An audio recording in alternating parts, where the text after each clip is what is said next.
Jom kita selami satu momen penting dalam sejarah Sabah, tahun 1946, bila mana seluruh haluan masa depan wilayah ini berubah.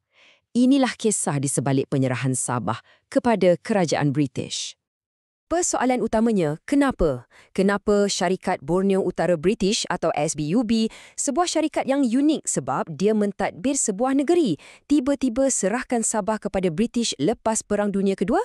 Sebenarnya, ada 3 sebab utama yang saling berkait rapat yang membawa kepada keputusan besar ni. Jom kita bongkar satu persatu. Faktor pertama dan yang paling jelas ialah kemusnahan teruk akibat Perang Dunia Kedua. Perang ni bukan saja menghancurkan Sabah dari segi fizikal, tapi ia juga melumpuhkan terus syarikat yang mentadbirnya. Cuba bayangkan keadaan masa tu, bandar-bandar utama macam Jesselton yang kita kenal sekarang sebagai Kota Kinabalu, Kudat dan Sandakan, boleh dikatakan hampir ranap sepenuhnya.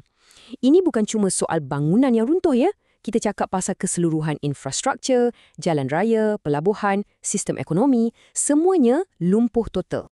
Keadaan ini meletakkan SBUB dalam situasi yang mustahil. Kos untuk bina semula Sabah dari kosong tu sangatlah tinggi.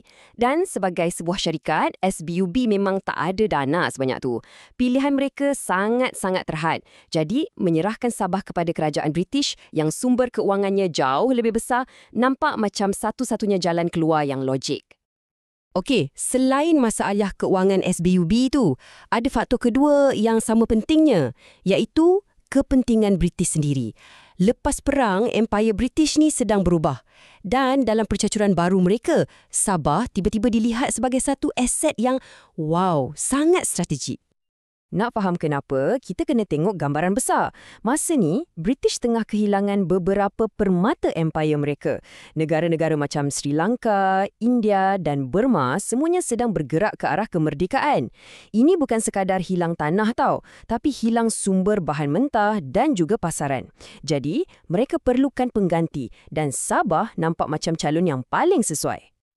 Jadi, apa yang buat Sabah ni begitu bernilai di mata British? Ada 3 benda utama.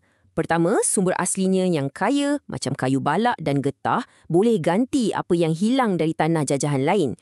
Kedua, ia boleh jadi pasaran baru untuk barangan British. Dan yang ketiga, mungkin yang paling penting, lokasinya di Asia Tenggara menjadikannya satu pangkalan strategik yang sangat kritikal dalam dunia pasca perang yang tak menentu. Okey, faktor ketiga ni, yang ni mungkin akan buat anda terkejut sikit. Penyerahan pada tahun 1946 ni sebenarnya bukanlah satu perubahan drastik macam yang kita sangka. Sebaliknya, ia lebih kepada satu langkah untuk merasmikan satu hubungan kuasa yang dah lama wujud. Macam mana boleh jadi macam tu? Kuncinya ada pada status Sabah sebagai negeri naungan British sejak tahun 1888 lagi. Walaupun SBUB yang takbir, secara teknikalnya Sabah memang dah berada di bawah payung perlindungan British.